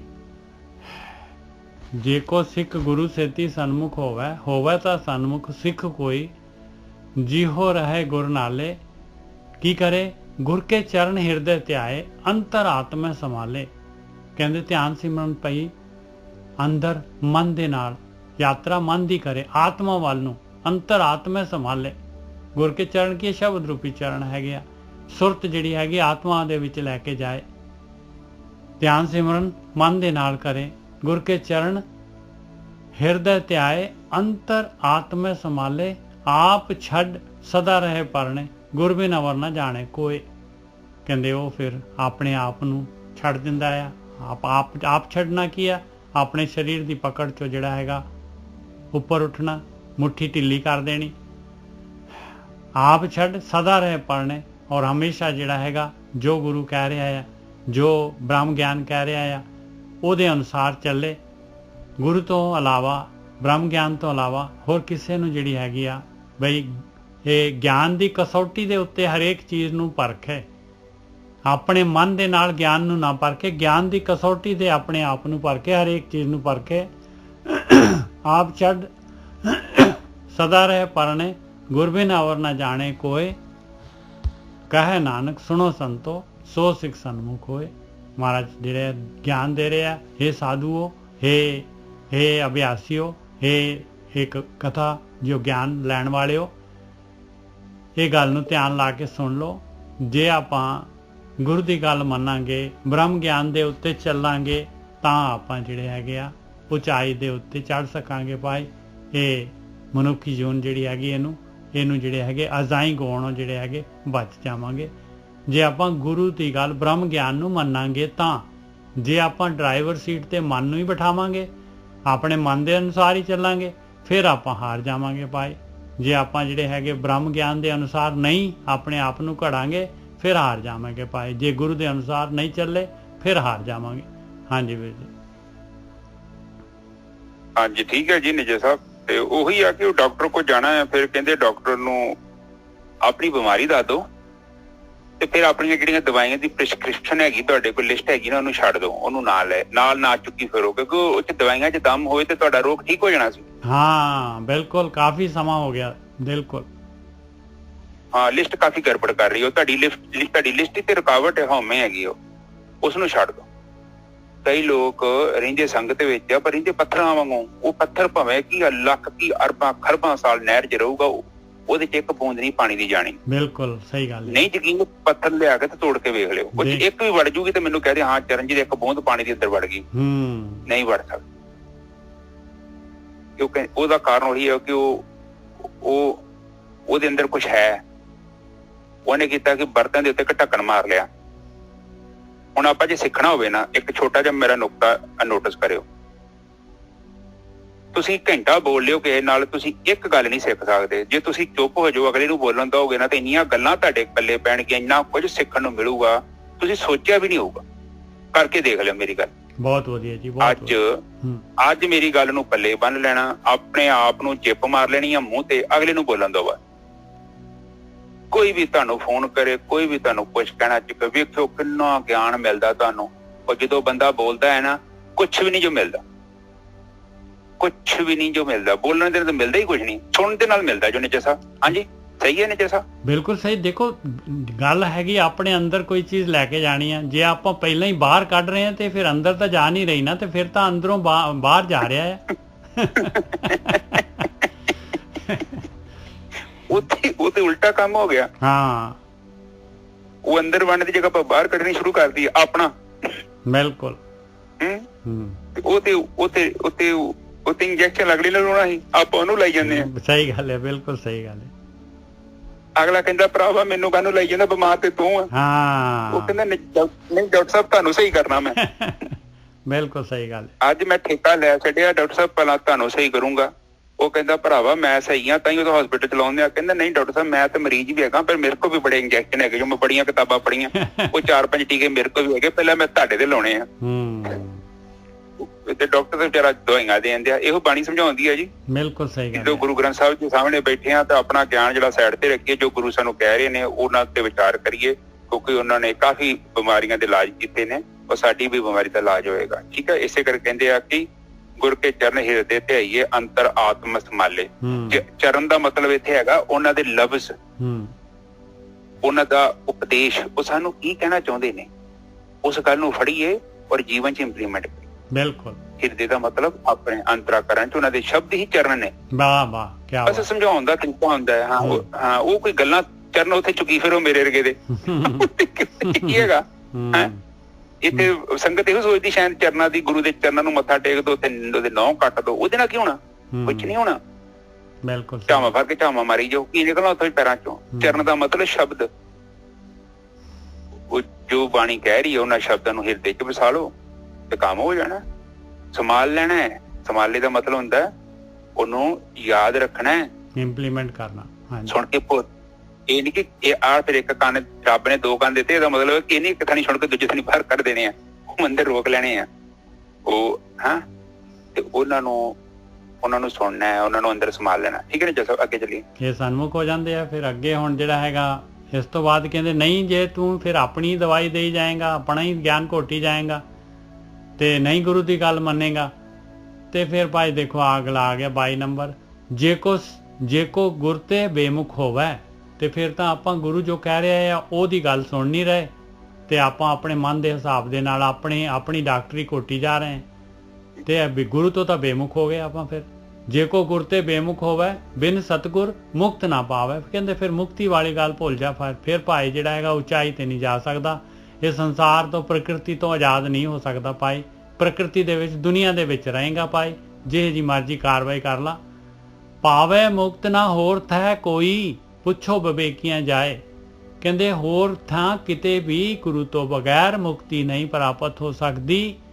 ਕਿਸੇ ਵੀ ਵਿਵੇਕੀ ਨੂੰ ਜਾ ਕੇ, ਗਿਆਨਵਾਨ ਨੂੰ ਜਾ ਕੇ ਕੰਸਲਟ ਕਰ ਲਾ, ਪੁੱਛ ਲਾ। ਅਨੇਕ ਜੂਨੀ ਭਰਮ ਆਵੇ ਵਿਣ ਸਤਗੁਰ ਮੁਕਤ ਨਾ ਪਾਏ। ਕਹਿੰਦੇ ਜਿੰਨੀਆਂ ਮਰਜ਼ੀ ਜੂਨਾਂ ਦੇ ਵਿੱਚ ਭੜਕ ਕੇ ਵਾਪਸ ਇੱਥੇ ਹੀ ਆਉਣਾ ਪਊਗਾ, ਇਸੇ ਗੁਰੂ ਦੇ ਦੁਆਰੇ, ਇਸੇ ਸਤਿਗੁਰੂ ਦੇ ਦੁਆਰੇ, ਇਸੇ ਬ੍ਰਹਮ ਗਿਆਨ ਦੇ ਅਨੁਸਾਰ ਕਾਰਵਾਈ ਕਰਨੀ ਪਊਗੀ, ਅੰਦਰ ਧਿਆਨ ਸਿਮਰਨ ਕਰਨਾ ਪਊਗਾ, ਤਾਂ ਹੀ ਮੁਕਤੀ ਮਿਲੂਗੀ। ਵਿਣ ਫਿਰ ਮੁਕਤ ਪਾਏ ਲਾਗ ਚਰਣੀ, ਸਤਿਗੁਰੂ ਸ਼ਬਦ ਸੁਣਾਏ। ਉਹੀ ਕਾਰਵਾਈ, ਮੁਕਤੀ ਮਿਲੂਗੀ ਤਾਂ ਭਾਵੇਂ ਜਿੰਨਾ ਮਰਜ਼ੀ ਫਿਰ ਕੇ ਆ ਜਾ ਜੂਨਾਂ ਦੇ ਵਿੱਚ, ਗੁਰੂ ਦੇ ਚਰਨਾਂ ਦੇ ਵਿੱਚ ਲੱਗ ਕੇ ਜੋ ਗੁਰੂ ਕਹਿ ਰਹੇ, ਜੋ ਬ੍ਰਹਮ ਗਿਆਨ ਕਹਿ ਰਿਹਾ ਆ, ਸ਼ਬਦ ਦੀ ਕਮਾਈ ਕਰਨੀ ਪਊਗੀ, ਸ਼ਬਦ ਨੂੰ ਅੰਦਰ ਸੁਣਨਾ ਪਊਗਾ। ਸਤਿਗੁਰੂ ਸ਼ਬਦ ਸੁਣਾਏ, ਸਤਿਗੁਰੂ ਨੇ ਸ਼ਬਦ ਸੁਣਾਉਣਾ ਹੈ ਪਾਏ।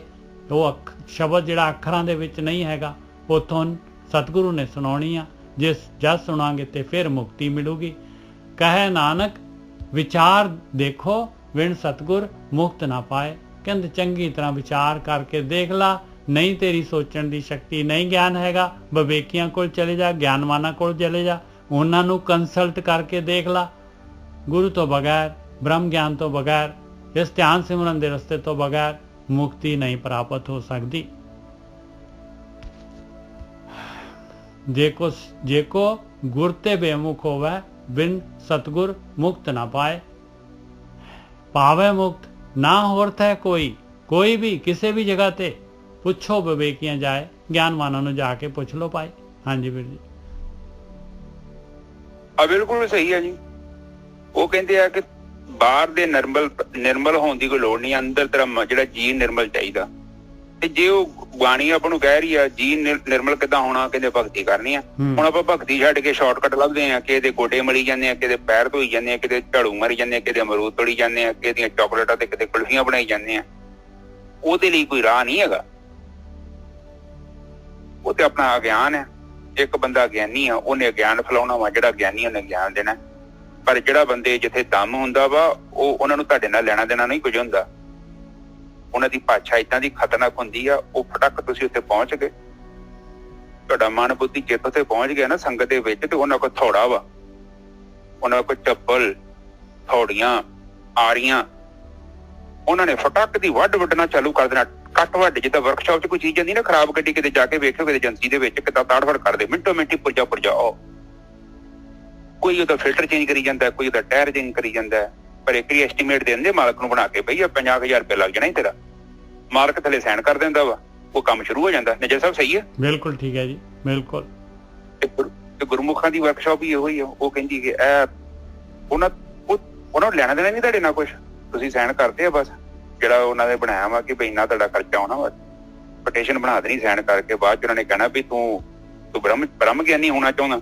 ਉਹ ਫਿਰ ਗੁਰਬਾਣੀ ਫਿਰ ਆ ਜਾਂਦੀ ਆ, ਗੁਰਬਾਣੀ ਤੇ ਇਹੋ ਕਰਦੀ ਆ, ਚੱਪਲ ਥੋੜਾ ਫੜਦੀ ਆ ਤੇ ਗ੍ਰਾਈਂਡਰ ਮਾਰ ਕੇ ਸਾਡੇ ਅੰਦਰ ਜਿਹੜੇ ਫਾਲਤੂ ਦੇ ਪੱਥਰ, ਜਿਹੜਾ ਸਾਡਾ ਭਰਮ ਆ, ਅਗਿਆਨ ਹੈ, ਜਿਹੜਾ ਸਾਨੂੰ ਨਿਰਮਲ ਹੋਣ ਤੋਂ ਰੋਕ ਰਿਹਾ। ਨਿਰਮਲ ਤੇ ਹੋਵਾਂਗੇ ਤਾਂ ਹੀ ਨਾ, ਜਦੋਂ ਜਿਹੜੀ ਨਿਰਮਲ ਹੋਣ ਚ ਰੁਕਾਵਟ ਹੈਗੀ ਉਹਨੂੰ ਦੂਰ ਕਰੀਏ। ਨਿਜਰ ਸਾਹਿਬ ਬਿਲਕੁਲ, ਰੁਕਾਵਟ ਆਪਣਾ ਮਨ ਹੀ ਹੈਗਾ, ਅਗਿਆਨ ਹੈਗਾ ਆਪਣਾ। ਤੇ ਉਹ ਸਭ ਤੋਂ ਪਹਿਲਾਂ ਤੁਹਾਡੇ ਗ੍ਰੰਥ ਮੰਗਦੇ ਨੇ ਅਗਲੇ, ਕਿੰਨੇ ਗ੍ਰੰਥ ਦੋ ਸਾਨੂੰ। ਜਿਹੜਾ ਤੇਰਾ ਮਨ ਹੈ, ਸਾਨੂੰ ਮਨ ਚਾਹੀਦਾ, ਤੇਰਾ ਮਨ ਮੰਗਦੀ ਹੈ ਬਾਣੀ, ਮਨ ਮੰਗਦੀ ਹੈ। ਮਨ ਦੇ ਵਿੱਚ ਉਹਨੂੰ ਪਤਾ ਸਾਰਾ ਵੀ ਤੇ ਮਨ ਦੇ ਅੰਦਰ ਹੀ ਹੈ। ਨਿਜਰ ਸਾਹਿਬ ਮਨ, ਜੇ ਤੁਸੀਂ ਮਨ ਦੇਤਾ ਤੁਹਾਡੇ ਕੋਲ ਪੱਲੇ ਕੀ ਰਹਿ ਗਿਆ, ਫਿਰ ਤੁਹਾਡੇ ਕੁਛ ਵੀ ਨਹੀਂ ਹੈਗਾ। ਬਿਲਕੁਲ, ਉਹ ਪਹਿਲਾਂ ਹੀ ਮਨ ਮੰਗਦੇ, ਉਹ ਕਹਿੰਦੇ ਮਨ ਦੇ ਦੇ ਤੇਰਾ, ਕਿਉਂਕਿ ਮਨ ਤੇਰਾ ਤੇ ਗੜਬੜ ਕਰ ਰਿਹਾ ਤੈਨੂੰ, ਕਿਉਂਕਿ ਤੈਨੂੰ ਭਟਕਾਉਣ ਦਿਆ ਹੈ। ਕਿਤੇ ਤੂੰ ਆਏ ਬਾਬੇ ਕੋ ਜਾਣਾ ਹੈ, ਕਿਤੇ ਤੂੰ ਉਹ ਬਾਬੇ ਕੋ ਜਾਣਾ ਹੈ, ਕਿਤੇ ਉਹ ਬਾਬੇ ਕੋ ਜਾਣਾ ਹੈ, ਕਿਤੇ ਉਹ ਗੁਰਦੁਆਰੇ ਮੰਦਿਰ ਮਸਜਿਦ, ਤੂੰ ਟਿਕਦਾ ਹੀ ਨਹੀਂ। ਉਹ ਕਹਿੰਦੇ ਟਿੱਕੇ ਬਹਿਣਾ ਪੈਣਾ ਤੈਨੂੰ, ਟਿੱਕੇ ਬਹਿ ਜਾ ਕੇ ਇੱਕ ਪਛਾਣ ਕਰਕੇ, ਤੇ ਫਿਰ ਉੱਥੇ ਟਿੱਕੇ ਬਹਿ ਕੇ ਤੇ ਫਿਰ ਉਹ ਬਾਣੀ ਸੁਣੋ। ਬਾਣੀ ਕੀ ਕਹਿੰਦੀ ਹੈ? ਬਾਣੀ ਤਾਂ ਆਪਾਂ ਨੂੰ ਸਮਝਾ ਰਹੀ ਹੈ, ਜੇ ਕੋ ਗੁਰ ਤੇ ਵੇਮੁਖ ਹੋਵੇ, ਬਿਨ ਸਤਿਗੁਰ ਮੁਕਤ ਨਾ ਪਾਵੇ। ਤੇ ਜੇ ਕੋਈ ਬੰਦਾ ਆਪਣਾ ਗਿਆਨ ਘੋਟੀ ਜਾਂਦਾ, ਗਿਆਨ ਗ੍ਰਹਿਣ ਨਹੀਂ ਕਰਦਾ, ਔਰ ਫਿਰ ਉਹਦੇ ਲਈ ਮੁਸ਼ਕਲ ਆ, ਕਾਫੀ ਮੁਸ਼ਕਲ ਹੈ, ਕਿਉਂਕਿ ਇਹਦੀ ਬਿਮਾਰੀ ਦਾ ਇਲਾਜ ਹੋਣਾ ਹੀ ਨਹੀਂ ਉਹਦੇ ਕੋਲ। ਬਿਲਕੁਲ, ਕਿਉਂਕਿ ਲਿਸਟ ਬਣਾ ਕੇ ਬੈਠਾ ਹੈ ਦਵਾਈਆਂ ਸਾਰੀਆਂ। ਉਹ ਮੈਡੀਕਲ ਸਟੋਰ ਤੇ ਜਾਂਦਾ ਵਾ, ਤੇ ਮੇਰੇ ਵਰਗੇ ਨੇ ਮੈਡੀਕਲ ਸਟੋਰ ਖੋਲੇ ਨੇ 50। ਉਹ ਕਹਿੰਦਾ ਵੀ ਮੈਨੂੰ ਢਿੱਡ 'ਚ ਆਹ ਪ੍ਰੋਬਲਮ ਆ, ਲਓ ਜੀ। ਉਹ ਕਹਿੰਦਾ ਲੈ ਲਾ ਭਰਾ, ਦਵਾਈ ਲੈ ਜਾ। ਮੇਰੀ ਲੱਤਾਂ 'ਚ ਪ੍ਰੋਬਲਮ ਆ, ਦਵਾਈ ਲੈ ਜਾ। ਚੰਗਾ ਡਾਇਗਨੋਸ ਕਰਨ ਦੇ ਲਈ ਪ੍ਰੋਪਰ ਡਾਕਟਰ ਕੋਲ ਜਾਣਾ ਹੀ ਪੈਣਾ ਹੈ। ਸਿਆਣਾ ਡਾਕਟਰ ਪਹਿਲਾਂ ਦਵਾਈ ਨਹੀਂ ਦਿੰਦਾ, ਪਹਿਲਾਂ ਕਾਉਂਸਲਿੰਗ ਕਰਦਾ ਮਰੀਜ਼ ਦੀ। ਮਰੀਜ਼ ਦੀ ਕਾਉਂਸਲਿੰਗ ਕਰਕੇ ਉਹਦੀ ਥਾਟ ਦੀ ਸੈਟਲਮੈਂਟ ਕਰਨੀ ਪੈਂਦੀ, ਉਹਦੀਆਂ ਗੱਲਾਂ ਸਮਝਣੀਆਂ ਪੈਂਦੀਆਂ ਕਿ ਮਰੀਜ਼ ਚਾਹੁੰਦਾ ਕੀ ਆ, ਮਰੀਜ਼ ਸੋਚਦਾ ਕੀ ਆ, ਔਰ ਮਰੀਜ਼ ਬਿਮਾਰੀ ਦੇ ਲਈ ਕੀ ਰਿਐਕਸ਼ਨ ਕਰ ਰਿਹਾ।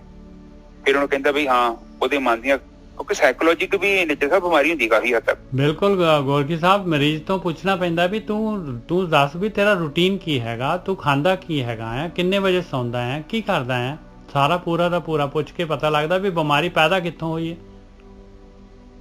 ਠੀਕ ਹੈ ਨਿੱਜਰ ਸਾਹਿਬ, ਅੱਜ ਤੇ ਡਾਕਟਰਾਂ ਦੀ ਗੱਲ ਚੱਲਦੀ ਆਪਣੀ ਸਾਰੀ, ਆਪਾਂ ਵੀ ਇਹਨਾਂ ਟੈਕਨੀਕਲ ਹੀ ਹੋ ਗਏ ਆ। ਤੇ ਬਿਲਕੁਲ ਠੀਕ ਆ। ਉਹ ਫਿਰ ਡਾਕਟਰ ਕੀ ਕਹਿੰਦੇ ਆ ਕਿ ਇਹ ਚਰਨਜੀਤ, ਇਹ ਜਿਹੜਾ ਕੰਮ ਹੈ ਨਾ, ਤੂੰ ਆਹ ਬੰਦ ਕਰ, ਕਿਉਂਕਿ ਤੇਰੀ ਬਿਮਾਰੀ ਹੈ ਇਹਦੇ ਕਰਕੇ ਆ। ਉਸ ਸਵੇਰੇ ਪੁੱਟਦੇ ਆ ਕਿ ਚਰਨਜੀਤ ਉੱਠਦਾ ਕੀ ਕਰਦਾ, ਮੈਂ ਜੀ ਇੰਨਾ ਦਾਲ ਖਾਨਾ ਜੀ, ਮੈਂ ਗੋਭੀ ਖਾਨਾ। ਉਹ ਫਿਰ ਕਹਿੰਦੇ ਕਿ ਵਾਤ ਪਿੱਤ ਕਫ, ਇਹਨਾਂ ਤਿੰਨਾਂ ਦੇ ਵਿੱਚੋਂ ਕੋਈ ਨਾ ਕੋਈ ਤਾਂ ਹੈਗਾ ਹੀ ਹੈ ਨਾ। ਬਿਲਕੁਲ। ਤੇ ਜਿਹੜੀ ਚੀਜ਼ ਬਿਮਾਰੀ ਵਾਤ ਦੇ ਕਰਕੇ ਆ, ਪਿੱਤ ਕਰਕੇ ਆ, ਜਾਂ ਕਫ ਕਰਕੇ ਆ, ਫਿਰ ਉਹ ਚੀਜ਼ ਨੂੰ ਕਹਿੰਦੇ ਕਿ ਇਹ ਨਹੀਂ ਖਾਣਾ, ਕਿਉਂਕਿ ਇਹਦੇ ਕਰਕੇ ਪ੍ਰੋਬਲਮ ਹੋ ਰਹੀ ਹੈ। ਔਰ ਇਸੇ ਤਰ੍ਹਾਂ ਗੁਰਮੁਖਾਂ ਦੀ ਸੰਗਤ ਜਾਂਦੇ ਆ, ਤੇ ਉਹ ਸਭ ਤੋਂ ਪਹਿਲਾਂ ਕਹਿੰਦੇ ਕਿ ਬਈ ਤੇਰਾ ਜਿਹੜਾ ਵਾਤ ਪਿੱਤ ਦੀ ਪ੍ਰੋਬਲਮ ਹੈਗੀ ਆ, ਤੇਰੇ ਭਰਮ ਦੀ ਪ੍ਰੋਬਲਮ ਇਹ ਆ ਕਿ ਤੇਰੇ ਕੋਲ ਗਿਆਨ ਆ ਗਿਆ, ਨਕਲੀ ਗਿਆਨ, ਤੁਸੀਂ ਇਹਦਾ ਪੜ੍ਹ ਲਿਆ। ਜਿੱਦਾਂ ਇੱਕ ਔਰਤ ਕਿਸੇ ਦਾ ਬੱਚਾ ਚੋਰੀ ਕਰ ਲਿਆਉਂਦੀ ਹੈ, ਔਰ ਫਿਰ ਉਹ ਕਹਿੰਦੀ ਮੇਰਾ ਬੱਚਾ ਹੈ, ਔਰ ਲੋਕਾਂ ਨੂੰ ਇਹ ਕਹਿੰਦੀ ਆ ਇਹ ਮੇਰਾ ਬੱਚਾ। ਉਹ ਫਿਰ ਗੁਰਮੁਖਾਂ ਦੀ ਬਾਣੀ ਇਹ ਕਹਿੰਦੀ ਆ ਕਿ ਗੁਰੂਆਂ ਦੀ ਬਾਣੀ ਕਿ ਨਹੀਂ ਚਰਨਜੀਤ, ਤੂੰ ਚੋਰੀ ਕਰ ਲਿਆ, ਇਹ ਤੇਰਾ ਬੱਚਾ ਨਹੀਂ ਹੈ, ਤੇਰਾ ਨਹੀਂ ਹੈ, ਤੇਰੀ ਕੁੱਖ ਚੋਂ ਪੈਦਾ ਨਹੀਂ ਹੋਇਆ, ਤੂੰ ਪੜ੍ਹ ਲਿਆ ਕਿਤੇ। ਹਾਂ, ਤੇਰਾ ਮੋਹ ਪੈ ਗਿਆ, ਤੈਨੂੰ ਚੰਗਾ ਲੱਗਦਾ ਹੈ, ਇਸ ਕਰਕੇ ਤੂੰ ਕਹਿੰਦਾ ਮੇਰਾ। ਤੇਰਾ ਬੱਚਾ ਨਹੀਂ ਹੈਗਾ ਉਹ। ਤੇਰਾ ਬੱਚਾ ਤੇ ਤਾਂ ਹੁੰਦਾ ਜੇ ਤੇਰੇ ਪੇਟ 'ਚ ਜਨਮ ਹੁੰਦਾ ਦਾ, ਪਰ ਤੇਰੇ ਪੇਟ 'ਚ ਜਨਮ ਹੋਇਆ ਹੀ ਨਹੀਂ ਹੁੰਦਾ। ਤੂੰ ਕਿਤੇ ਗ੍ਰੰਥ 'ਚ ਪੜ੍ਹਿਆ, ਕਿਤੇ ਕਿਤਾਬ 'ਚ ਪੜ੍ਹ ਲਿਆ, ਇਹੋ ਤੇਰੀ ਰੁਕਾਵਟ ਹੈ। ਕਿਉਂਕਿ ਜਦ ਤੱਕ ਤੂੰ ਦੂਸਰੇ ਬੱਚੇ ਨੂੰ ਛੱਡੇਗਾ ਨਹੀਂ, ਤੇਰਾ ਆਪਣਾ ਬੱਚਾ ਤੈਨੂੰ ਮਿਲਣਾ ਹੀ ਨਹੀਂ। ਹਾਂਜੀ ਨਿਜਰ ਸਾਹਿਬ, ਬਿਲਕੁਲ ਠੀਕ ਹੈ। ਹਾਂ, ਤੇਰਾ ਬੱਚਾ ਵੀ ਮਿਲੂਗਾ। ਉਹ ਕਹਿੰਦੇ ਨੇ ਕਿ ਪ੍ਰਮਾਤਮਾ ਨੇ ਹਰ ਇੱਕ ਜੀਵ ਨੂੰ ਦਿੱਤਾ ਹੈ। ਉਹ ਤੇ ਕਹਿੰਦੇ ਕਿ ਤੇਰੇ ਅੰਦਰ ਹੈਗਾ, ਉਹ ਤੈਨੂੰ ਪ੍ਰਗਟ ਕਰਨਾ ਪੈਣਾ। ਕਿਉਂਕਿ ਖੁਦ ਨਹੀਂ ਪ੍ਰਗਟ ਹੋਣਾ, ਉਹਨੂੰ ਪ੍ਰਗਟ ਕਰਨਾ ਪੈਣਾ। ਔਰ ਪ੍ਰਗਟ ਵੀ ਨਿਜਰ ਸਾਹਿਬ ਨੈਚੁਰਲ ਹੋਣਾ। ਜੇ ਅਨਨੈਚੁਰਲ ਕੁਛ ਵੀ ਕਰੋਗੇ ਤਾਂ ਵੀ ਨਹੀਂ ਹੋਣਾ। ਹਾਂ, ਮਤਲਬ ਨੈਚੁਰਲ। ਥੋੜਾ ਪੰਜਾਬੀ ਚ ਬੋਲ ਦੋ ਬਈ। ਆਪਣੇ ਜਿਹੜੇ ਹੈਗੇ ਜਿਹੜੀ ਵਿਧੀ ਹੈ ਉਸੇ ਅਨੁਸਾਰ ਹੀ ਹੋਣਾ ਜੀ। ਬਿਲਕੁਲ।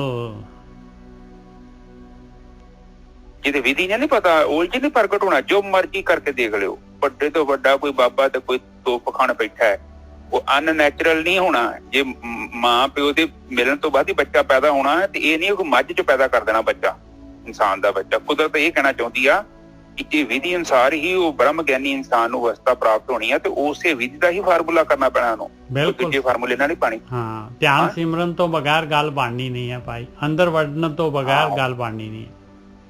ਹਾਂ, ਕਿਸੇ ਨੂੰ ਗੁਰੂ ਧਾਰਨ ਕਰ ਲਓ, ਤੇਰਾ ਵਗੈਰਾ ਕਰ ਲਓ, ਉਹਦੇ ਨਾਲ ਹੀ ਤਾਂ ਦਾਣਾ ਬੰਨਣਾ ਹੀ ਹੋਣਾ ਜੋ ਕੰਮ। ਉਹ ਭਗਤੀ ਨਾ ਹੋਣੀ ਹੈ, ਭਗਤੀ ਕਰਨੀ ਪੈਣੀ। ਠੀਕ ਹੈ ਨਾ ਜਸਰ?